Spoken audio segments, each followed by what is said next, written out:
Teaser: the wedding dress costs more than Naomi's yearly salary, and Marcus is making her take it off in front of 300 people. You really thought I'd marry you? His laugh echoes through the Atlanta Country Club ballroom. This was always about the investment. Your signature on those documents transfers your grandmother's property to me. The wedding? Just theater. Naomi's hands shake as she reaches for the documents on the gift table. But they're gone. Marcus's best man grins, holding them up. Already signed. Already notarized. She's been played. That's when the man in the back stands up. Tall, Korean, absolutely still except for his eyes. Dark, furious, locked on her.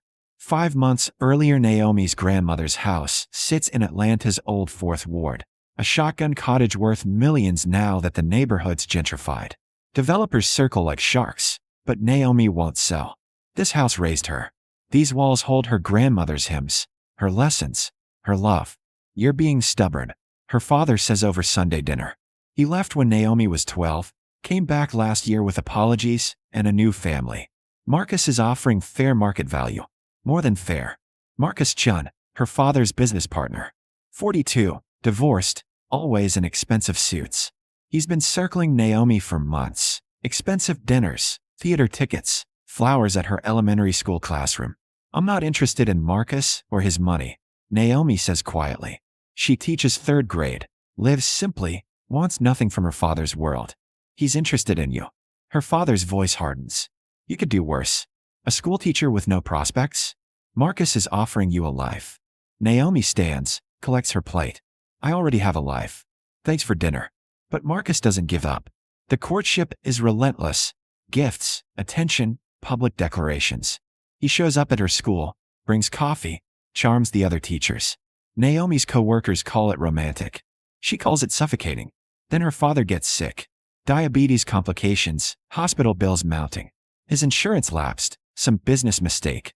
Marcus pays everything. Visits daily. Brings food. Helps with paperwork. Let me take care of you too, Marcus says, taking Naomi's hand outside her father's hospital room. Marry me. I'll handle everything. Your father's bills, the house maintenance, all of it. You can keep teaching. Just say yes. Naomi looks at her father through the window, weak and tired. Looks at Marcus, so confident, so sure. Okay, she whispers. The engagement happens fast. Marcus plans everything. Venue, dress, guest list. Naomi barely recognizes the wedding taking shape. It's too big, too expensive, too much like a business merger. Trust me, Marcus says when she protests. I want everyone to see how lucky I am. 3 weeks before the wedding, a Korean man approaches Naomi outside her school. Miss Taylor. His English is accented, formal. I work for someone who needs to speak with you. About Marcus Chun. I'm not interested. Marcus is defrauding your father. Using your relationship to access properties he'll flip for triple profit. My employer has evidence. Naomi's stomach drops. Who's your employer? Someone who doesn't like men who prey on good women. The man hands her a business card. Expensive stock. No name. Just a phone number. Call if you want the truth. She throws the card away, then retrieves it from the trash that night, hands shaking. The call connects to a voice like whiskey and smoke. Miss Taylor. Thank you for calling. Who are you? Kong Ji-hoon. I run. Let's call it private security. Marcus Chun owes my organization a significant debt. He plans to pay it with your grandmother's property. After the wedding, gives him legal access. That's insane. The house is in my name. Check your engagement paperwork. The prenuptial agreement. Read the property clauses carefully. Naomi finds the document. Hired lawyer's explanations suddenly suspect. There, buried in legal language, a clause that transfers all premarital assets into a joint trust managed by Marcus. She's going to be sick. Why are you telling me this? She asked Ji-hoon. Silence. Then, I've been watching you teach. You gave one of your students your lunch last week when you noticed he had none. You stay late helping kids who struggle. You're different from the people in Marcus's world. You've been watching me? Protecting my investment. If Marcus steals from you, he steals from me. A pause. But that's not the only reason anymore. Something in his voice makes her pulse quicken. What do you want? Have dinner with me. Let me show you the evidence. Then decide if you want to marry a con artist. She should hang up. Should call Marcus, demand explanations. Instead, she says, when? The restaurant is in Buckhead, Private room, omakase chef, the kind of place Naomi's never seen. Ji-hoon rises when she enters, and her breath catches. He's younger than his voice suggested, maybe 35, devastatingly handsome in a charcoal suit, with eyes that see everything. When he takes her hand, his touch is gentle despite obvious strength. Thank you for coming. He pulls out her chair. I know this is unusual. You've been stalking me and threatening my fiancé. Unusual is generous.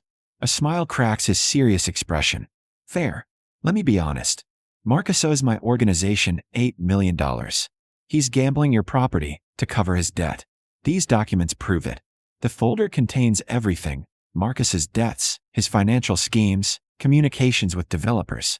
Naomi's house is already promised to 3 different buyers. He never loved me, she says numbly. No. Ji-hoon's voice is gentle. But that's his loss. His blindness. She looks up. You don't know me. I know you arrive at school an hour early to tutor struggling readers.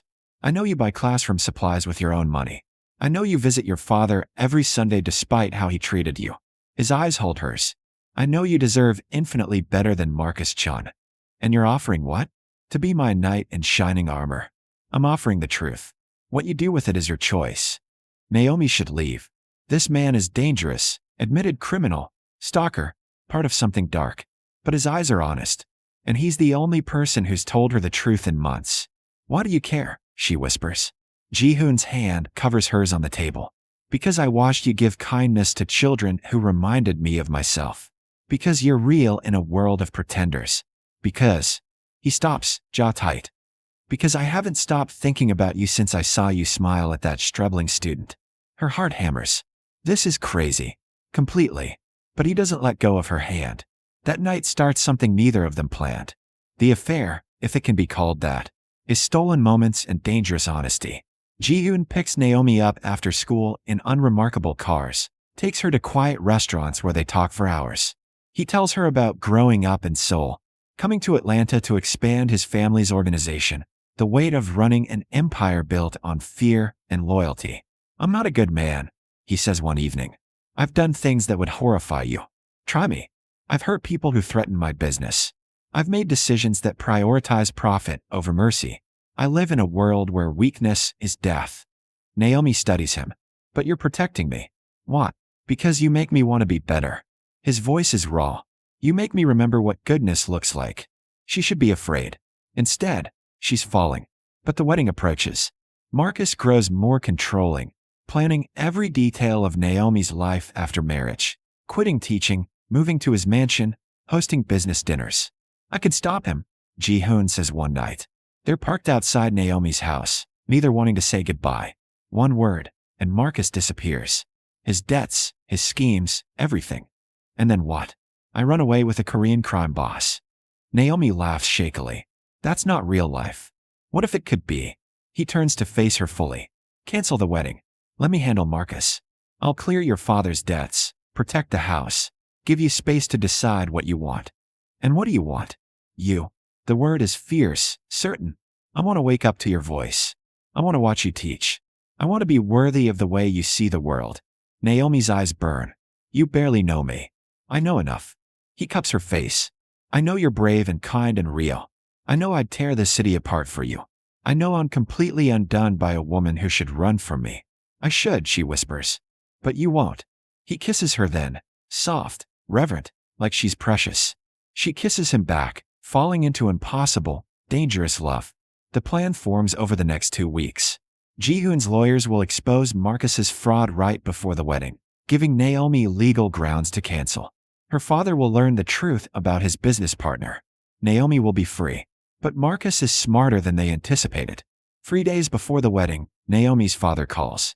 Marcus showed me some disturbing photos. You and some Korean man. What's going on? Ice floods her veins.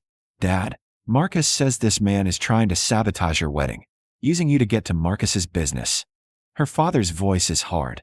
Is it true? It's not like that. So you are seeing someone else. Disappointment drips through the line. After everything Marcus has done for us, you're throwing it away for some thug. The racism stings. The hypocrisy stings more. Marcus is stealing from me, Naomi says flatly. Using our wedding to access my property. Ji-hoon showed me proof. Ji-hoon. Her father laughs bitterly. You're on first-name basis with criminals now? Naomi, this man is playing you. Marcus explained everything. This gang wants Marcus's business connections. They're using you as leverage. That's a lie. The wedding is in 3 days. You'll marry Marcus, or you'll lose everything. My respect, the house, all of it. I've already signed papers giving Marcus power of attorney over my estate. If you embarrass him, I'll make sure you get nothing. The call ends. Naomi sits in her classroom after hours, tears streaming. She's trapped.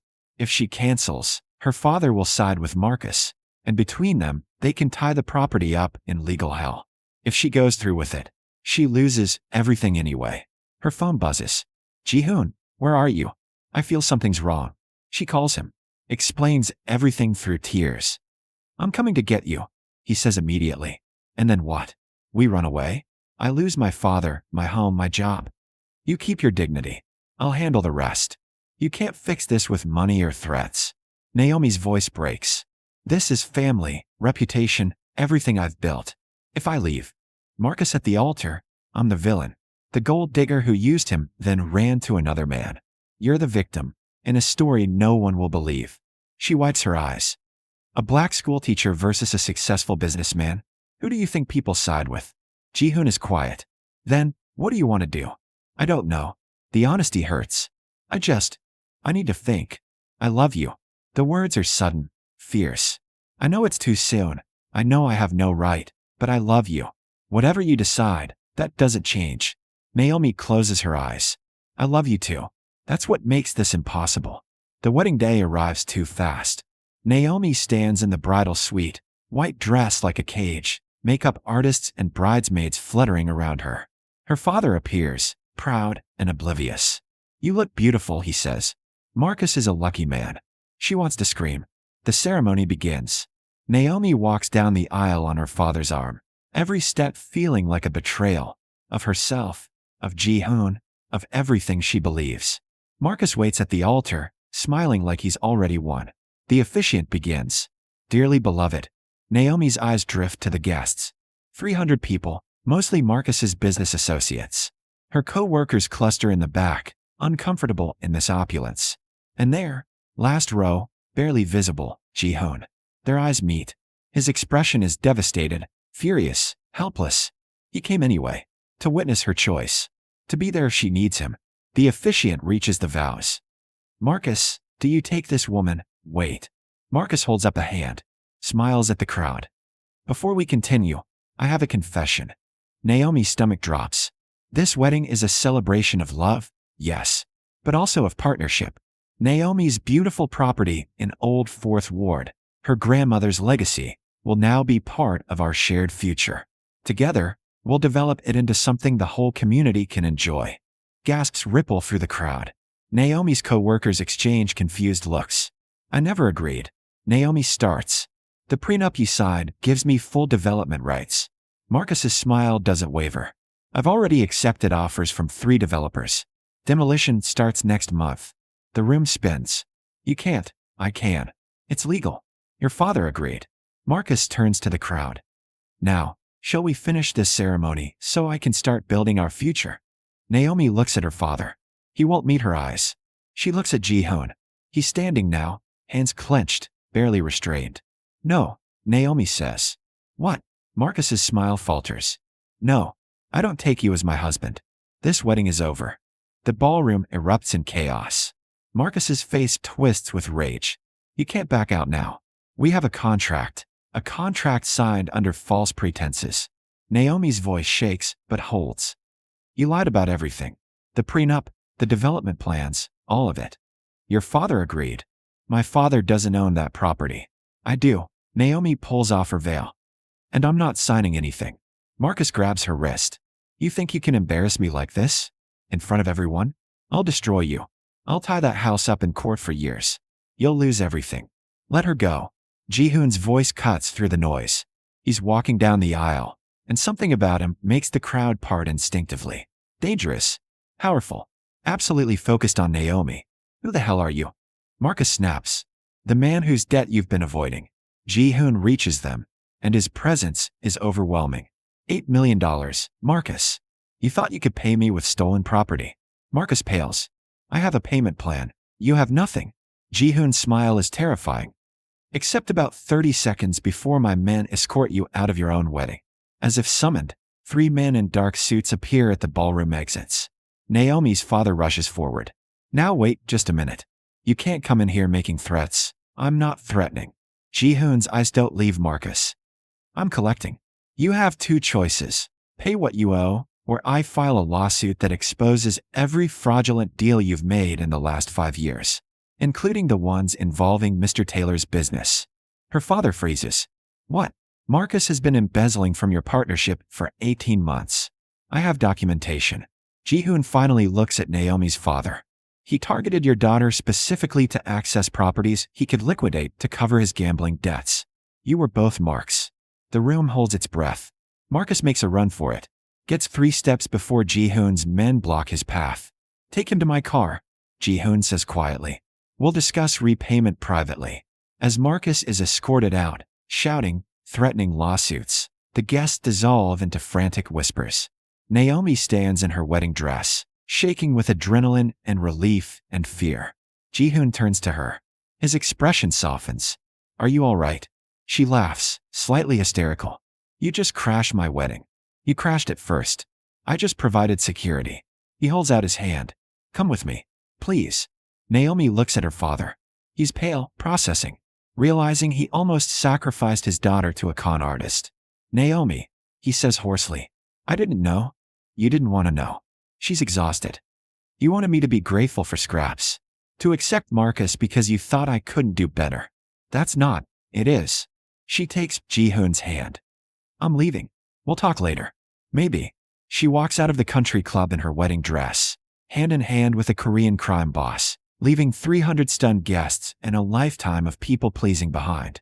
In Ji-hoon's car, Naomi finally breaks. Sobs into her hands, the enormity of what just happened crashing over her. Ji-hoon pulls over, gathers her close. You're safe? I've got you. I just blew up my entire life. You saved your life. He kisses her temple. That took more courage than anything I've ever seen. What happens now? Marcus will retaliate. Marcus is getting on a plane to Taiwan within the hour. His choice was relocate or face charges. He chose wisely. Ji-hoon's voice is calm, certain. Your property is safe. Your father's business is safe. You're safe. Naomi pulls back to look at him. Why are you doing this? Because I love you. He says it simply. Because you deserve a life where you choose your own future. Because I want to be part of that future if you'll have me. You barely know me. I know you stayed late every Tuesday to tutor Michael Rodriguez in reading. I know you used your own money to buy winter coats for 3 students. I know you sing off-key in your car, and you cry at animated movies, and you're the strongest person I've ever met. You really have been stalking me. Thoroughly. No apology in his voice. So, will you let me love you properly? No secrets, no games, just us. Naomi should be cautious. Should take time, process, rebuild. Instead, she kisses him. Yes. The next 6 months are transformation. Ji-hoon mended about going legitimate. He starts transitioning his organization, investing in real businesses, severing ties with illegal operations. It's slow, dangerous work. Some of his people resist. But Ji-hoon is relentless. I want to build something you can be proud of, he tells Naomi. I want our children to inherit businesses, not blood debts. Naomi keeps teaching, but now she has resources.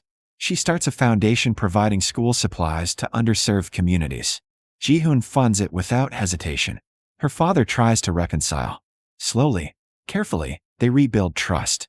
He admits he was wrong, that his own insecurity made him devalue his daughter. You were always enough, he says one Sunday dinner at Naomi's grandmother's house. Still standing, now renovated, always hers. I was just too afraid to believe I raised someone so remarkable. It's not forgiveness yet, but it's a start. Ji-hoon and Naomi marry on a Saturday morning in that same house. Just family, close friends, Naomi's students as flower children. She wears a simple dress, carries her grandmother's Bible, says vows she wrote herself. You saw me when I was invisible, she tells Ji-hoon. You loved me when I didn't think I deserved love. You crashed my wedding and my life and my carefully maintained walls. I'm so grateful you did. Ji-hoon's eyes are suspiciously bright. You taught me that power isn't about fear. That the strongest thing I can do is be gentle with the person I love. That home isn't a place, it's you. They kiss as husband and wife, and Naomi's students cheer. Years later, Naomi will look back on that first, almost wedding as a gift. The moment she chose herself. The moment she learned her worth isn't determined by who wants her, but by what she accepts. Jihoon builds an empire, but his favorite hours are evenings at home. Naomi grading papers, their daughter doing homework at the kitchen table, their son building elaborate block towers. Remember when you threw me out of my own wedding? Naomi teases one anniversary. You threw yourself out. I just provided the exit strategy. He pulls her close. Best decision you ever made. Second best, she corrects. The best was saying yes to you. Their story becomes legend in Atlanta. The teacher who walked away from a society wedding and married for love. The crime boss who went straight for the woman who taught him goodness. The impossible romance that became an unshakable partnership. Naomi never regrets the chaos, the scandal, the dramatic exit. Because it led her here. To a man who sees her completely. To a life she chose freely. To love that doesn't demand she diminish herself. She was thrown out of her wedding in tears. Then the Korean Mafia boss took her hand. And together, they built something neither expected. A family forged not by obligation, but by the radical choice to love honestly, completely, and without fear. That's where their story doesn't end, but continues. In the laughter of their children, in the foundation that serves thousands, in quiet mornings where Jihoon brings her coffee and Naomi reads to their kids, in the knowledge that sometimes the worst moments are doorways to the best lives. She chose herself, and in doing so, she found everything she needed.